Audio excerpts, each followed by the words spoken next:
The broadcast is now starting. All attendees are in listen-only mode. Hello and welcome to Patagonia Health's 2022 Health IT webinar series. Today's webinar topic is Public Health 3.0. My name is Amanda Gerard, Marketing Associate here at Patagonia Health, and I'll be your moderator for today. If you are not familiar with the GoToWebinar platform, please take a moment to look at your screen. Look out for the communications box located on the right side.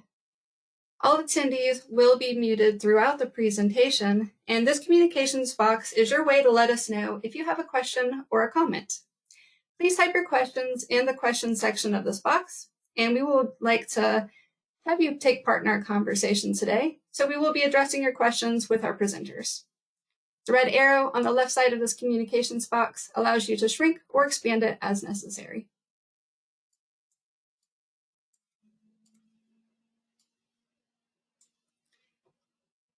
Today's webinar topic is Public Health 3.0, why it is important and what it means for public health agencies and health IT system developers. This is going to be co-presented by Ashok Mathur, founder and CEO of Patagonia Health, and Rajib Ghosh, founder and CEO of Health Roads.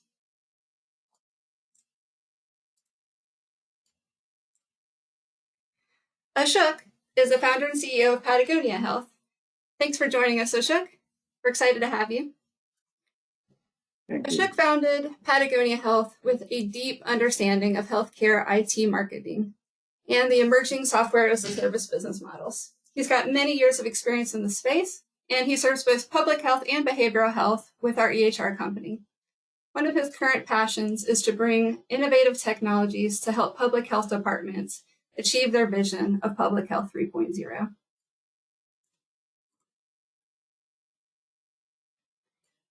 Ashok, I'll turn it over to you now. Thank you, Amanda. I'd love to introduce Rajib Ghosh. He's a founder and CEO of Health Roads, a healthcare IT consulting company based in California. He's very unique. He's got tremendous vision. He's a thought leader in public health, while he's also got on-the-ground reality of what's going on in public health department day to day. He's been a director and technology advisor of Social HIE, a innovative solution which was implemented in Alameda County, California. He's an ONC fellow with the Office of National Coordinator for Health IT, and he writes vividly about different things in public health. We are fortunate to have Rajib here today to talk about Public Health 3.0. Next, please.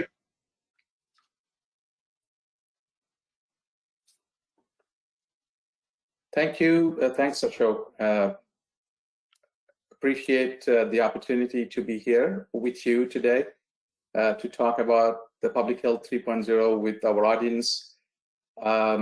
It's a very emerging topic at the moment, but our assessment is that as the decade rolls into the next part of it, it will become a pretty commonplace concept. But before we do that, I wanted to still add a couple of things about what we do so that from the audience standpoint, you have a good understanding of where we are coming from. So Health Roads is, as Ashok mentioned before in the introduction, is a boutique consulting company based in Northern California. We primarily work with local government agencies, community-based organizations, public entities to advise on technology and strategy alignments. We also help them with the RP development for electronic and digital health technology system procurements. For example, electronic health record system, case management system, health information exchange systems, data analytics systems, telehealth, HMIS or Homeless Management Information System, and as well as grant management and other kinds of activities that are done on the social care side. We also work on the implementation services of those systems. So this gives us a breadth and depth of understanding of how technology systems can actually work in a public health setting. when we talk about counties or local health, territorial healthcare agencies.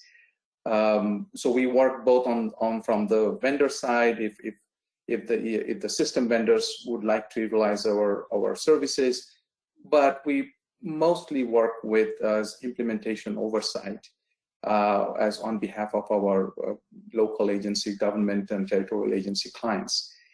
And we cover the entire spectrum of health and human services, starting from healthcare to housing and social care.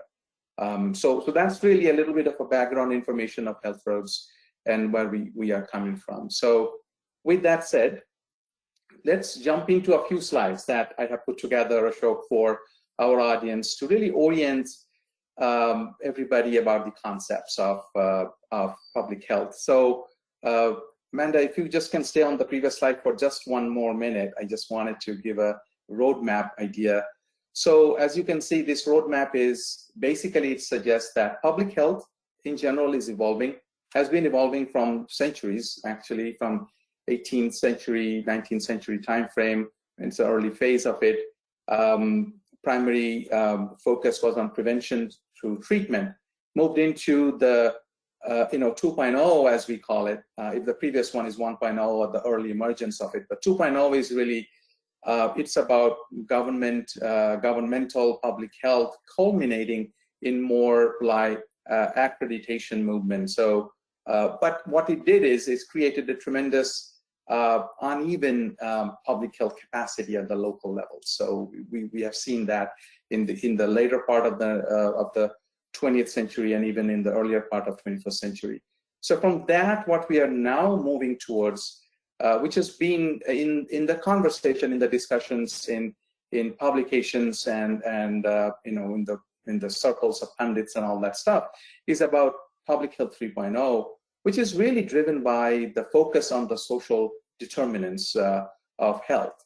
And as this concept, as this understanding emerging more and more that a large part of our health is attributed towards the social determinants in which we live and spend our life, that has slowly becoming a centerpiece of this movement, if we will, about public health 3.0.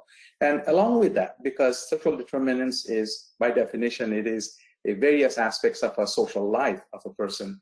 So it is multi-sectoral by definition. And then, so therefore, this multi-sectoral and a multi-system based approach is really giving the main foundation of our public health 3.0, if you will.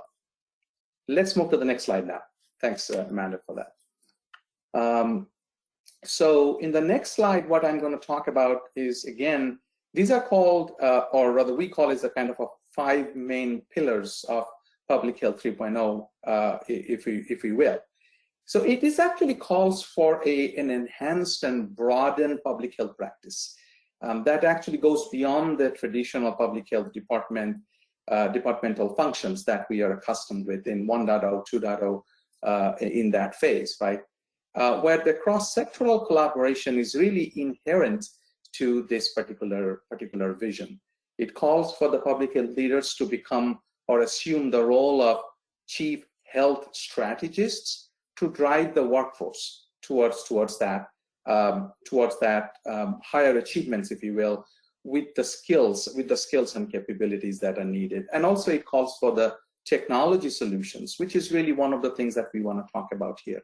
So you see that there are 5 pillars: workforce, infrastructure, partnerships, data analytics, and a sustainable funding.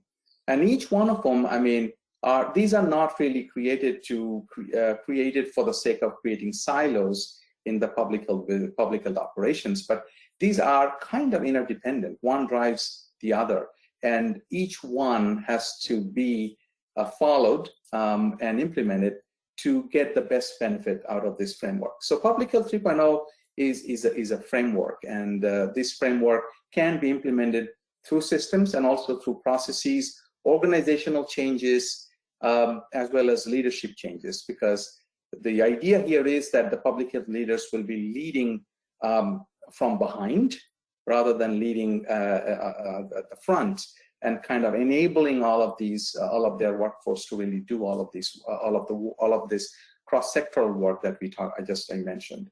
So it's a multi-sectoral, community-based organization. Not only adds to the public health, but it takes it further.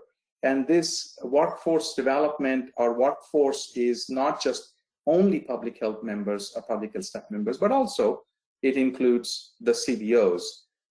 And that is only possible when the public health leadership is more open to this public-private partnership.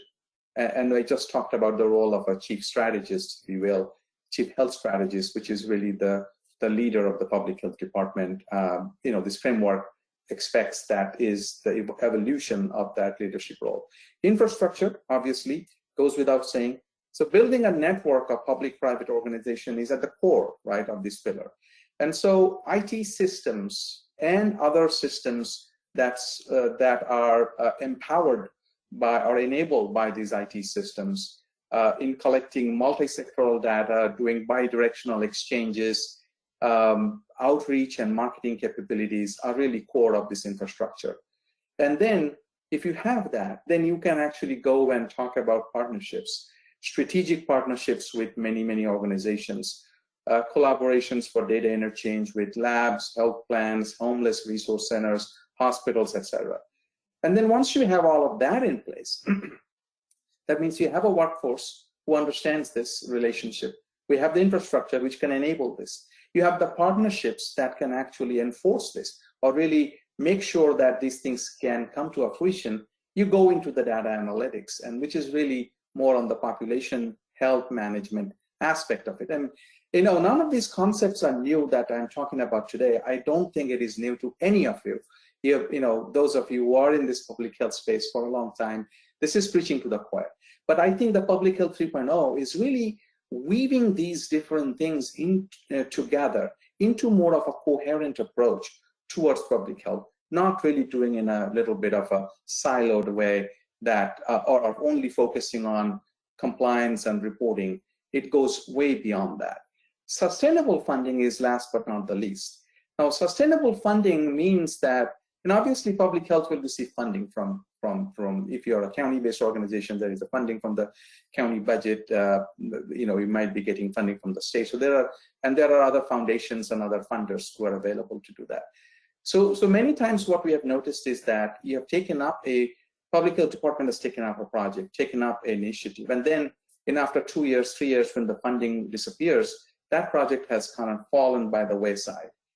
And I think that is a challenge that every public health leader has faced, and again, that's how this whole thing has been designed. I mean, there is no there are some aspects, there are some programs, some funding which have been continued over years, but a lot are not, and those are really kind of caused temporary triggers. So the question is, looking for this sustainable funding and making sure that you forge these relationship and partnership for these longer term grants and investments would be the key in upholding this Public Health 3.0 concept.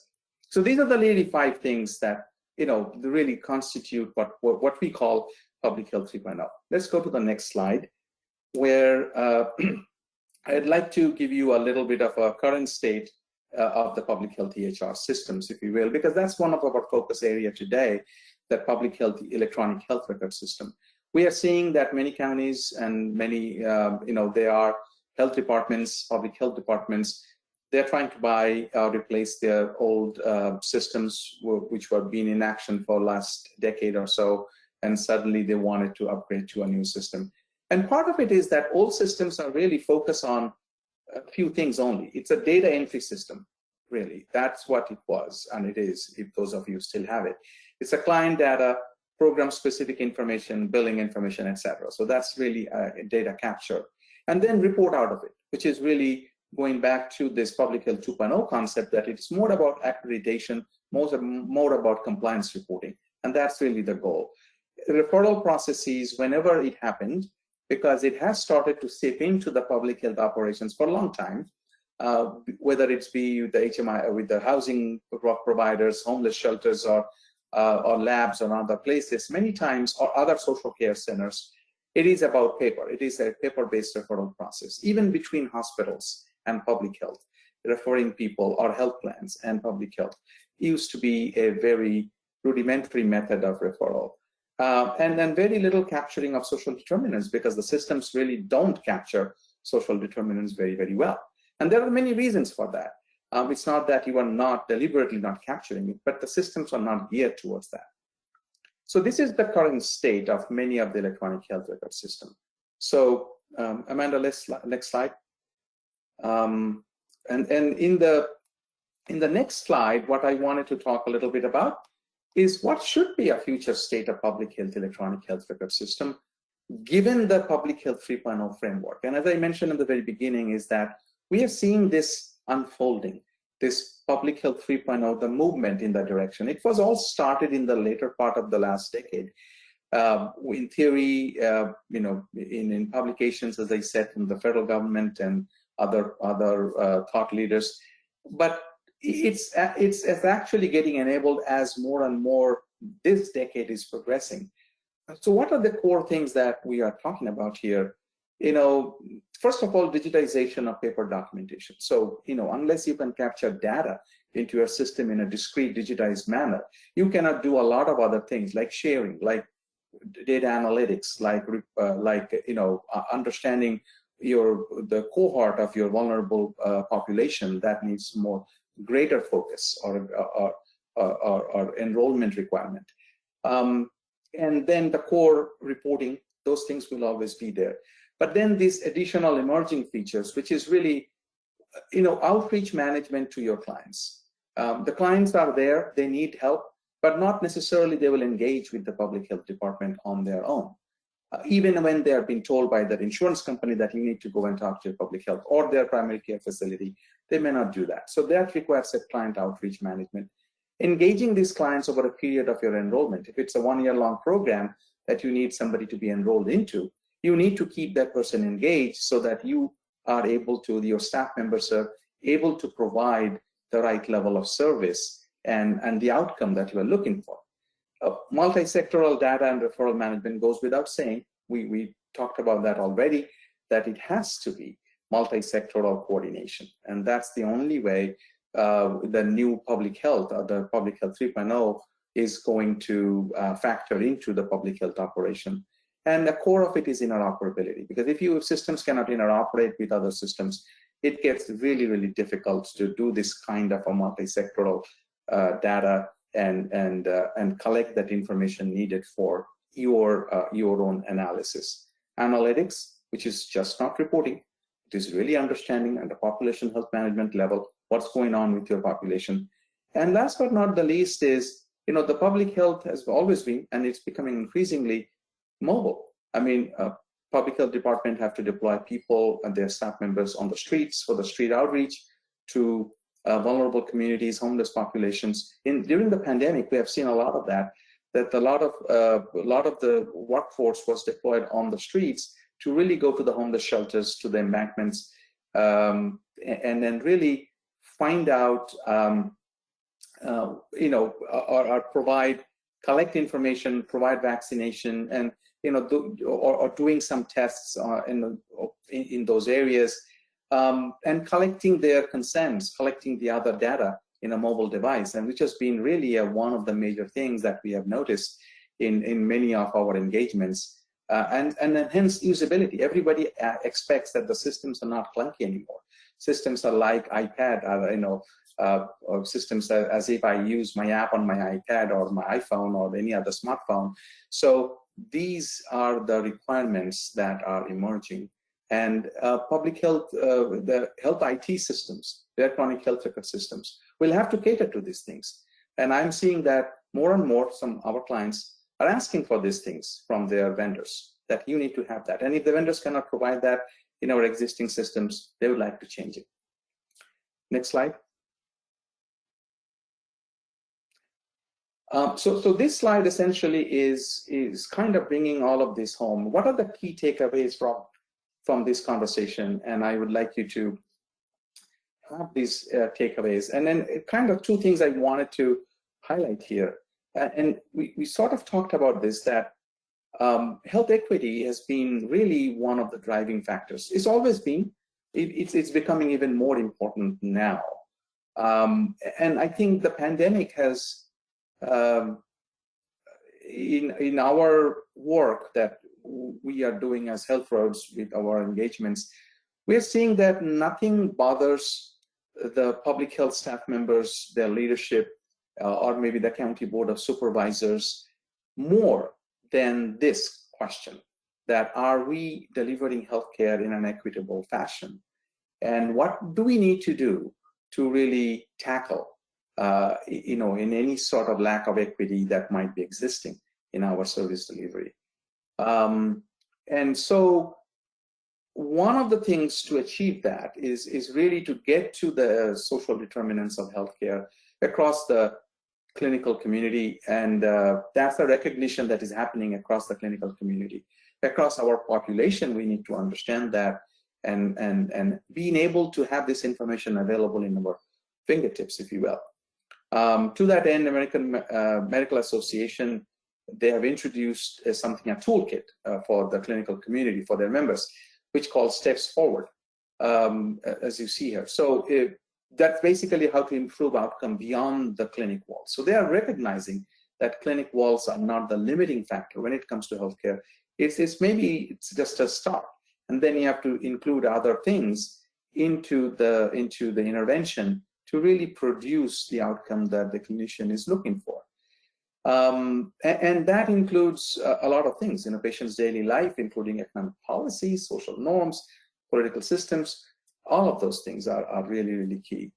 And this is what, Dr. Ansel, who is the SVP of Community Health and Equity in the university, in a medical center at Rush University, he kind of summarized this well, that, and I think this is a realization that all the public health professionals are probably having or had before already, and it's kind of reinforcing that.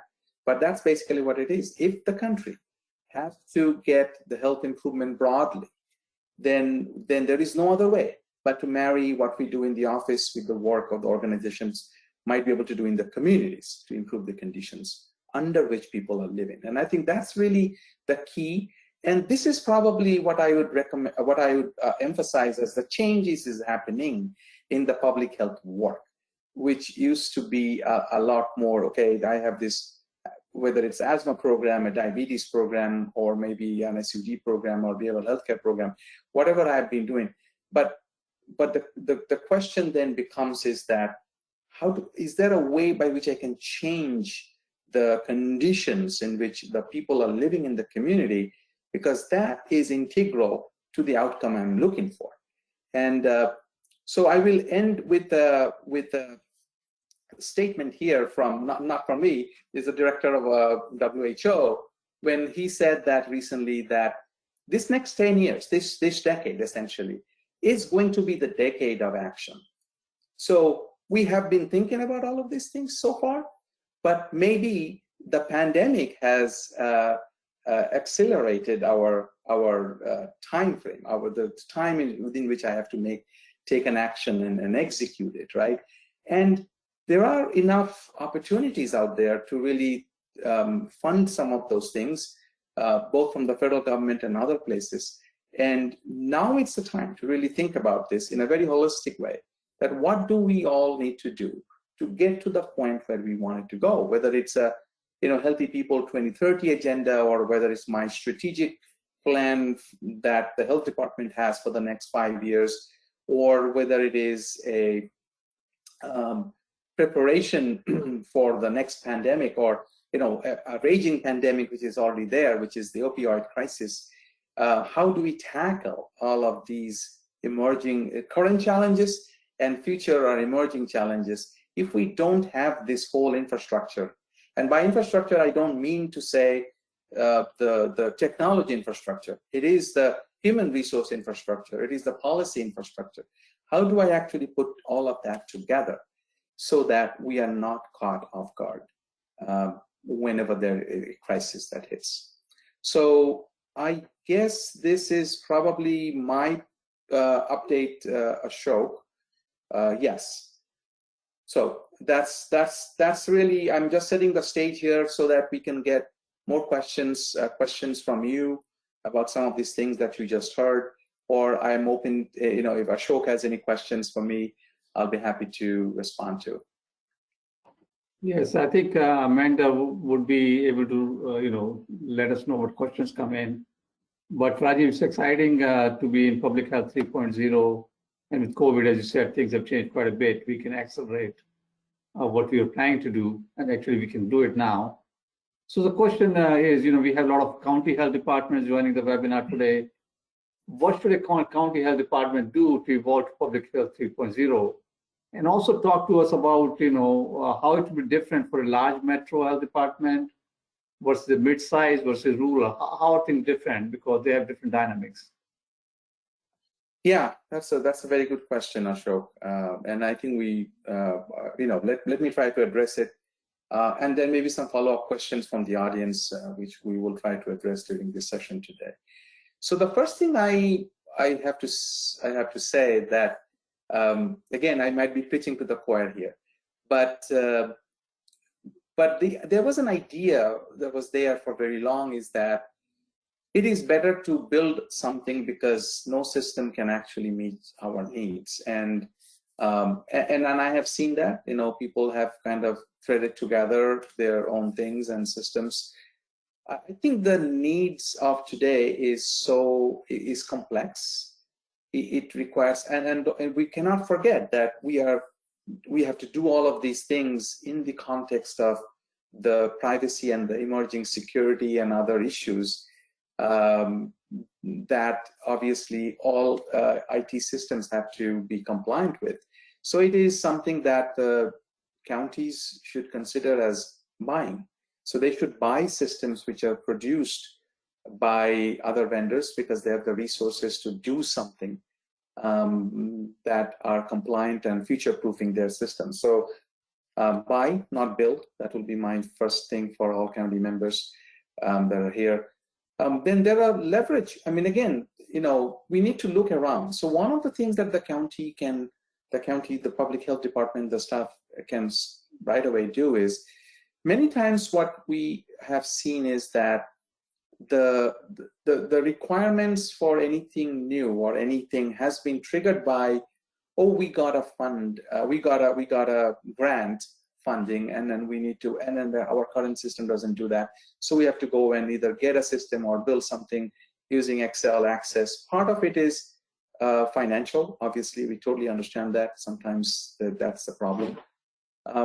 But what it does is that approach essentially fragments the entire space. So your technology solutions that you have will always be targeted for a very teeny part of your operations. And there is a big chance that it's not going to be interoperable with anything that you already have, or forget about anything outside. And so I think the main thing is taking a holistic approach. We are seeing it in some counties where they are thinking about their 5-year plan. And if you already have a 5-year plan for a health department, or something that might have come down from the board of supervisors of the county, I think that's first thing you need to consider, that what are my goals? What are our goals for the next 5 years? Any system that you plan to buy should not be bought for less than 5 years. I would say that most of the time, given the life cycle of these systems and the investment that needs to go in there, we should talk about a decade almost, maybe 7-8 years. We should not take these things lightly. So try to analyze your environment, what the needs are, whether it's a rural county or it's a urban county or a semi-urban, semi-rural county. I think that this particular need is regardless of where you are located. I think what changes is perhaps the amount of funding available. But I've seen that some of the rural counties are great at creative solutions making, and they kind of look at local partners, who else they can partner with, how they can collaborate and find a solution that might meet their needs. And we cannot forget that the needs are probably in many cases greater in a rural county than probably in a urban county. your clients might be getting, let's say, as an example, hospitalized out of state, or maybe in an urban metro, many hundreds of miles away from your county. And you probably wanted to know what is happening with that client when the client is discharged. Is the client going back to another homeless shelter, or is the client going back to a skilled nursing facility? And you need to be notified of that. And it's a simple case of an interoperability where you should have that ability to receive in your system a notification that the client has been discharged today, and that somebody can follow up. So I think assessing your current situation, looking at the strategic roadmap that the health department has, is the first thing that the counties need to do. And if some, as I said, if in this space, it's not a bad idea to seek help if you need to. Sometimes you are completely occupied with your day-to-day operations and stuff. This kind of taking a holistic approach may not be available, may not be possible. So, if you need help, I think that's something you should ask for, and try to come up with your vision for the system, what you want the system eventually to do. And then from there, you can try to pare it down based on, okay, I don't have so much of a budget, so I need to think about what else I can do in a creative way. So I think that's probably the progression, how I see it. Rajib, it looks like we have a question in regards to how important it is to have this tech to support these initiatives. We have one from Sean asking, could you talk about public health care staff transformation, recruitment, and training so that they're going to have the basic data and IT literacy that they're going to need? Yeah, that's a great question, Sean, and thanks for asking. So if you remember the first pillar I talked about, of the 5 pillars, it is the workforce. And then no operations, whether it's a public health operations or maybe a health system operations, can really sustain itself or be successful unless you have the trained personnel to really do that. What we are seeing in many places is there is there is no denial that the workforce, the scarcity of skilled workforce is an issue. And we have to acknowledge that this is an issue. The systems that we are thinking would be needed for the future are getting increasingly complex. And if we cannot have the trained workforce to go with it, then we have a mismatch. We have a misalignment. And so what I would recommend is, and I'm recommending, and not just I'm saying it here, but I'm also recommending to my other clients, that you need to start thinking about, you need to start considering training as a key component of your operations. In many other public health departments, what I have noticed is there are 2 kinds of trainings available. One, the vendor who installed the system, let's say it's electronic health record system, has done some training at the time of the implementation, and then there is no other training available. And then what happens is, if you need training, somebody coming in new, will be asked by somebody who has been using the system. Whatever he or she knows will be imparted to the new person. And there may be a huge gap there, because most of our systems today are going to evolve over time. Most of the system gets 6 months to a 1 year upgrades, and sometimes those are significant upgrades. If those upgrades are part of already packaged into your pricing model, then you are getting it, but you don't know how to use it. And that's a big gap, right? So I think considering training as a key component is really key. We recommend that at the time when you are thinking of changing a system, if you are, then we need to start thinking about developing what we call a super user concepts. Developing some developing some folks who are knowledgeable enough about the system workflows. In a public health setting, it is a little challenging. That is because every program has its own specific workflows and whatnot, right? I think the more important piece is you need to identify a few few people in the public health department or the health department who is aware of all these different functions and features that the system offers. In terms of configuring some of these functions and features to meet a specific workflow in a program, that is fine. I mean, not everybody will have a knowledge of 30 programs that the public health is running, perhaps, right? But they will know that, well, you have a broad calendaring function, and here is how you can access it. Here is how we can make it available to other staff members. They will be aware that here is a secure messaging functions with which you can communicate with everybody. Here is a method by which you can send a text message out to our clients as needed. So these kind of technology-enabled features, everybody will have to, not everybody, I'm sorry, this super user group that I talked about, they need to have that knowledge. And you need to invest as a county, as a public health department in developing that super users. Because they are going to be your ongoing trainers. When your vendor goes away and the system is a couple of years old, they will have to keep up with the upgrades and training.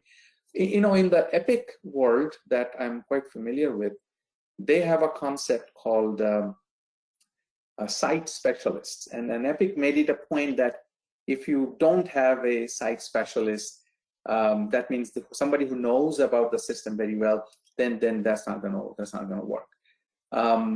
So you need to identify people who understand, who will get information from the vendor that here are the changes we have rolled out in this upgrade, and trained on that, and then they will be able to impart that knowledge to their colleagues. So I think we have to think about it that way. I know it is not a very easy thing when we talk about public health, but we have to shift our mind. Yeah, staffing and public health is always a big issue and a topic that we talk a lot about. Also, funding. Kristen has come in with a comment I wanted to see if you wanted to add on to. She said that flexibility in funding is also a must, and we really need to get away from categorical grants. Yeah, the flexibility of funding is really, that's what the public health 3.0 framework calls as a sustainable funding. So, and this has been one of the culprits of the way some of the behaviors and some of the approaches have developed over the years within the space of public health, right? So what I would say that there are always going to be a large chunk of money going to be available, especially right now with the introduction of CARES Act, the coronavirus aid relief and economic, and what is the other one? Let me just quickly take a look. Economic security. Sorry, I had to make a couple of cheat sheets for me just to make sure I said it correctly. So this one, which was introduced and went into effect in 2020, and signed into law. This has allocated a large chunk of funding for healthcare, public health in general. Then there is the American Rescue Plan, which is really the $1.9 trillion funding that President Biden signed. That allocated about $350 billion for cities and states and other U.S. territories, with the $50 billion just for COVID-19 testing and another $47 billion for vaccination distribution. So it's a large chunk of money, could be utilized. And the good thing is that some of this funding are one time off, obviously, but could be utilized in making sure that you invest it in certain things, whether it's purchasing a system in a couple of specific headcounts, perhaps. So some of these things, not all, but some of these things could be utilized in that way. There is another thing I'm seeing that's kind of an emerging as a sustainable funding, and that is it's a Medicaid 1115 waiver. So what is that? Some of you already know, so maybe I'm repeating this, but just for others who may not know this. So the Social Security Act has a 1115, section 1115, which allows the Secretary of Health and Human Services to really evaluate novel pilots and programs which are which can produce outcome in healthcare and for the Medicaid population. And then many of the public health departments, if not all of the public health departments, that's their core focus, right? Your core focus is Medicaid populations. In some places, you're also taking care of some of the undocumented populations, perhaps. Yeah. So it depends. But I think that's the Medicaid population. So this allows this funding, and then typically states have the ability to create their own programs. Typically, it's a 5-year program, and there is an extension possible with CMS for another 5 years, so almost a decade-long funding source. And when we are seeing this in California, where my company is based, we are seeing this in action, translated into a very novel pilot called Whole Person Care, which really brought this whole public health 3.0 concepts in together. And now that is being utilized to transform the whole Medicaid healthcare through a California Advanced Medicaid Improvement Program called CalAIM. So we are seeing that in action in Maryland, in North Carolina, in other places. They have created their own. The state has created their own 1115 waiver program. This could be a good source of funding, because as I said, the advantage is that it's 5 years, could go into 10 years, if the renewal happens. That's a pretty long funding source, right? The third thing is I am seeing that the funding which is coming up, which is in the managed care health plans are becoming one of the key conduit of distributing public funding, public plans, public health plans, or maybe commercial health plans operating in the Medicaid business. We are seeing that the money is being distributed through them, and the public health department or health department of the county sometimes working with the managed care health plans in managing some of the programs. But the advantage is that this funding source is, again, it's a long term. So you're working with the health plans directly to get reimbursement for your services, along with the other reimbursement like the state. If you are doing a work with the state, we are seeing this in California, which is called a targeted case management, which is, again, it's the same thing. The state actually funds the county and the public health department 50% of all the costs of care. So these are the kind of things that we need to think about, and how do we, and obviously I'm not the best person on that, but your grants department, your finance department would be ideal to really weave in a strategy which will create a more sustainable funding strategy, rather than, and of course there will be sparks of foundation funding on funding from some specific programs and stuff like that. Those will always be there, but there needs to be an underlying foundation, a funding strategy that needs to be there. And these funding strategy can cover for your recurring expenses for implementing this new technology, as well as improving your workforce training situation. Workforce development funding is also another source, right, that I think public health departments should also look into. But again, these are the kind of ways by which the funding could be made more sustainable and longer term. Mm-hmm. And actually, I'm going to turn this next question over to you, Ashok, and then we can go on to your portion of the presentation.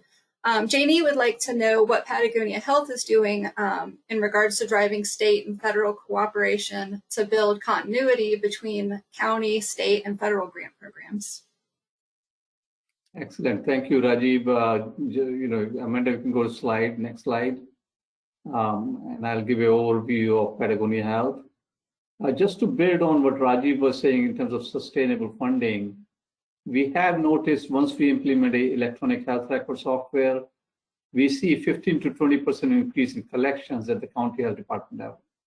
So the money which really belongs to the counties, but somehow the systems they have to collect are not efficient systems.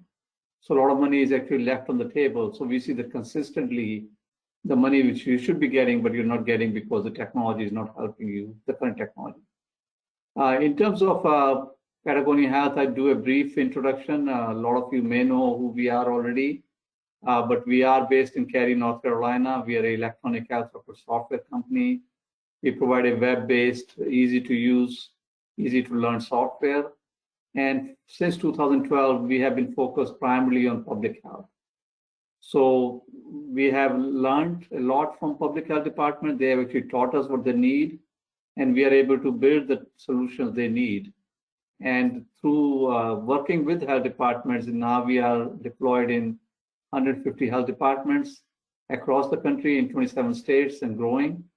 And what we have heard a lot in the past 1 to 2 years, especially since pandemic started, a lot of talk about public health 3.0. Since we are focused on public health, this is our bread and butter.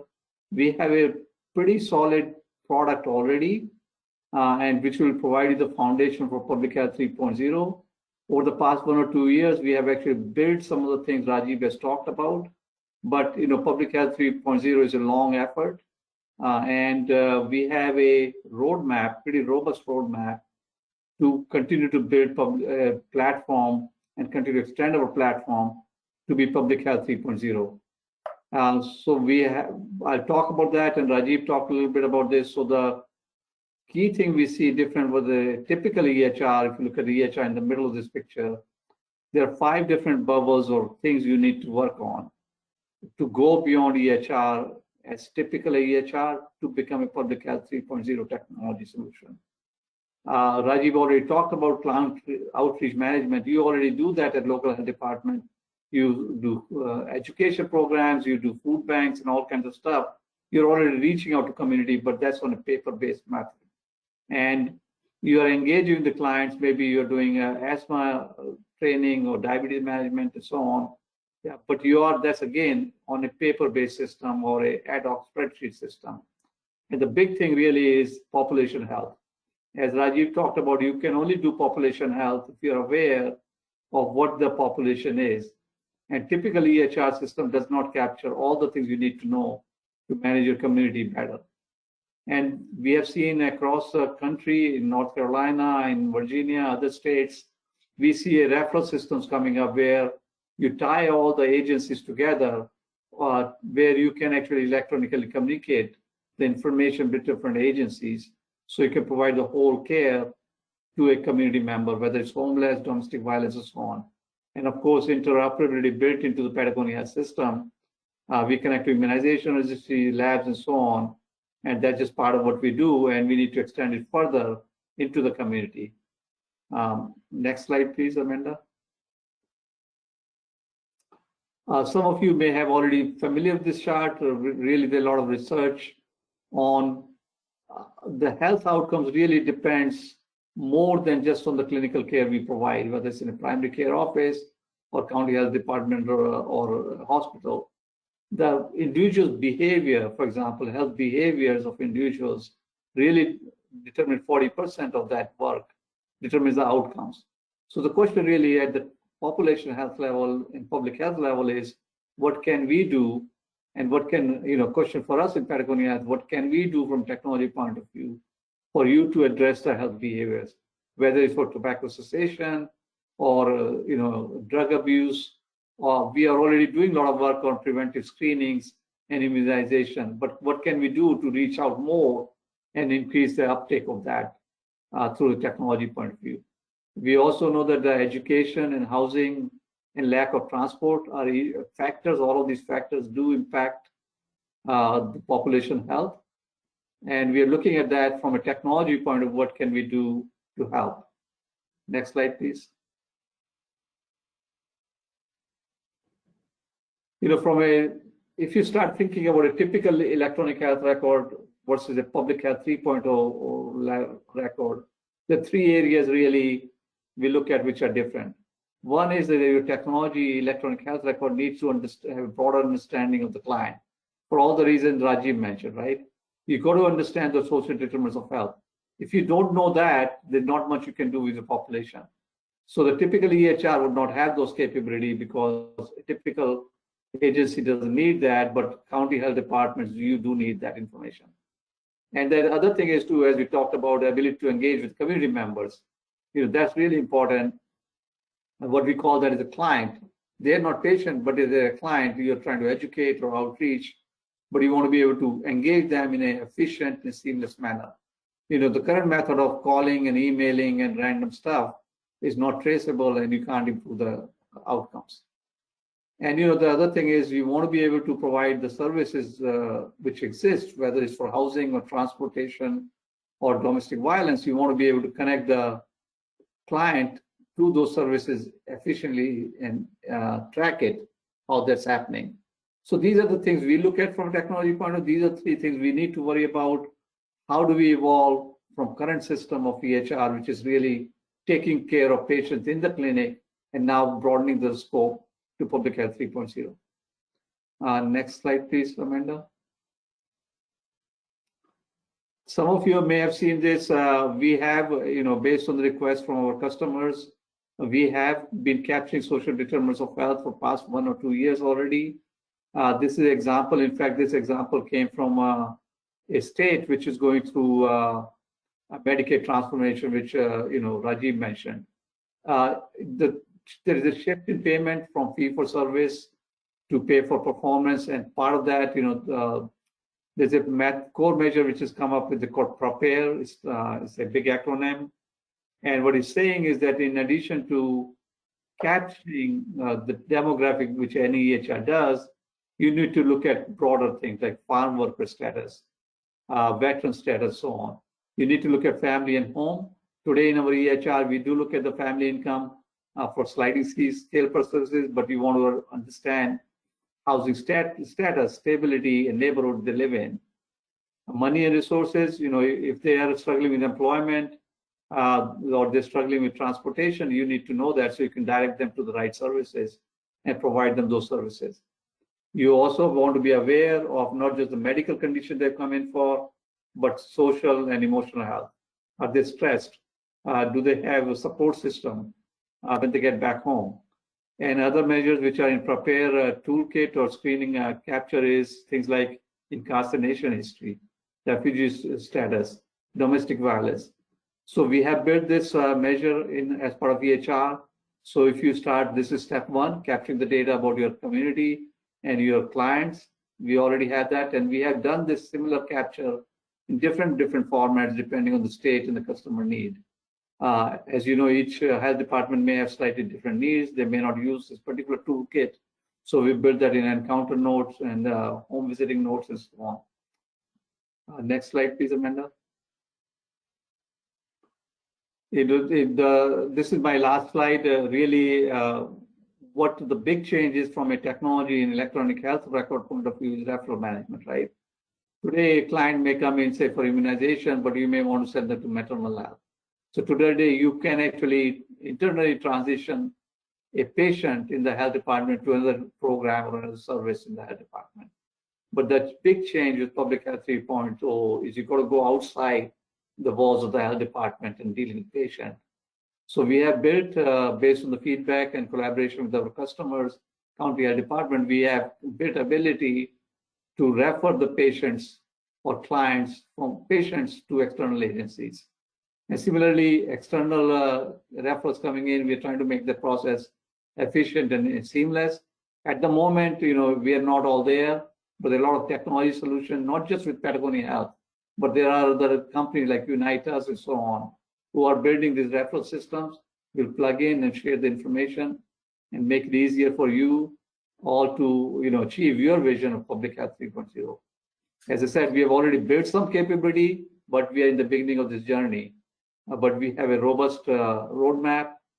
We are looking for ideas from you. What do you need? What would help you?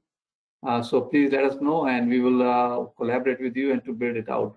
We as a company are committed to build Public Health 3.0. As I said, public health is our bread and butter. That's what we do, and that's what we want to focus on.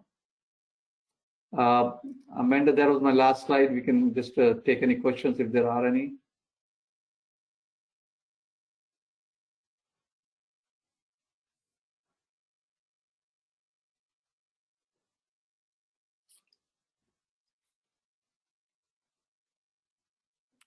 while we wait for questions, I did have a question for you, Rajiv.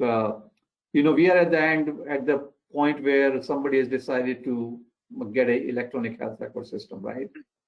But how can you help? Because public health 3.0 is such a big thing. And I think you alluded to in terms of where do you start, right? They're all busy in the county doing their day-to-day job. How can you and your company help?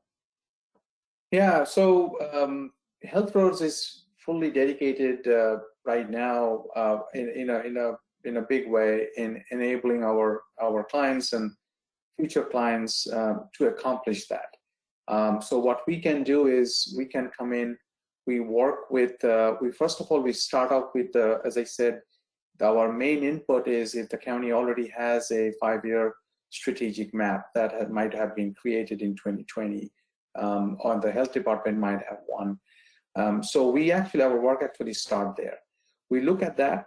We look at the trends, the macro trends that are emerging, Public Health 3.0, the core directions, guidelines of Healthy People 2030. We just kind of went beyond 2020 now. And we also look at what the federal roadmap for interoperability is recommending. And then we kind of start off with, we recommend that our client let us create what we call a vision document for them. If they don't already have that, many times this vision is fragmented and many people in the leadership, they have bits and pieces of it. Our job is to really take that and also amalgamate all of that with our knowledge of the industry and the trends, long-term trends, and kind of create a EHR vision document that hopefully will serve the county, not just for their immediate system implementation or system procurement, but also planning for the future. So that's the first thing we do. We also help them with the understanding, with the benchmarking them with respect to other similar kind of counties, goals and best practices, workflow analysis. These are all really building blocks towards understanding and making sure that they can buy new systems, which several of them are doing, but it's done in a very cohesive way. So that's how we can help. We can also create RFPs if you are planning to buy systems. We have a very robust process of doing that, collaborating with all our clients and their staff members. And we have done that for several counties. This is such a robust topic. I feel like we probably need to do a series on this, but we are reaching the end of our webinar. But I do want to take one last question from Sean. Who's responsible for the legacy systems integration for the Public Health 3.0 EHRs, as well as building these digital pipes to the external resource entities? Amanda, the question is who is responsible? Yeah, who is responsible for that integration for Public Health 3.0?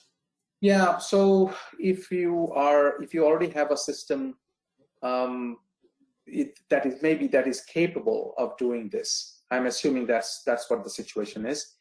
In that case, you can approach your vendor, who is that system that you wanted to integrate with, maybe with the Health Information Exchange, or maybe you wanted to create an interface with your with other community-based labs that where you send your clients to for testing, maybe a TB control program testing and stuff like that. So if your system is capable, then the vendor will have the ability to do that. Many times, the vendors have their proprietary reason for not letting any other third party kind of coming in and doing those things for you, but they will be happy to work with you to do those things. In some situations, I would say that you can also build these bridges with the old school style that I export certain things and I have my IT department do this, and I will send that information over to the other system and vice versa. So we can do it that way. It's not real time. I mean, it's hard to build it real time. It's error prone. It takes time because it's all custom work. But that's another process. That's another thing that you can do if your IT department is willing to lend support for that. But as we are seeing it more and more, even the reporting requirements for many other grants and other programs are becoming very standard-based integration. And that's where old systems don't play very well, unfortunately. All right. Well, we have reached the end of our webinar. Again, we are so thankful we were able to have you come on with us, Rajib. Rajib Ghosh, everyone visiting from Health Roads, if you would like to reach out to him for more information, you can visit his website at healthroads.com. You can also email him personally at rajib@healthroads.com. And if you would like to get in touch with us here at Patagonia Health, our website is patagoniahealth.com, and you can reach out directly to Ashok at patagoniahealth.com.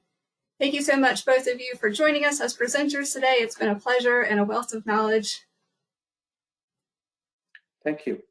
Thanks, everybody.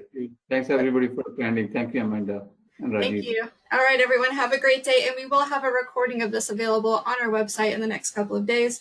So if you'd like to get more information, you can also check it out there. Bye, everybody. Bye.